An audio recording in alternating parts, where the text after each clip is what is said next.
আমি দুই সাইডে করব কমপ্লিট। অ্যানাটমিকটা বুঝছেন? এটা হচ্ছে কি সেকেন্ড ইন্টারকোস্টাল ফোর্স। হ্যাঁ, সেকেন্ড ইন্টারকোস্টাল ফোর্স যদি না পায়, আমি তো ল্যান্ডমার্ক জানি, হ্যাঁ, লিপোর লাইনটা হচ্ছে 4, তাহলে ওখান থেকে দুইটা ইন্টারকোস্টাল পিস উপরে চলে যায়।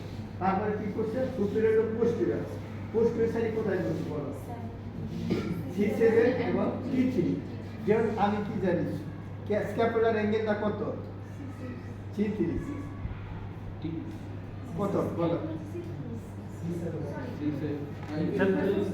আচ্ছা, আমি যদি ওটা না পারি দরকার নেই। সুপিরিয়র কোথায় আছে? ল্যান্ডমার্কটা C7 না আমরা সবাই পারি না।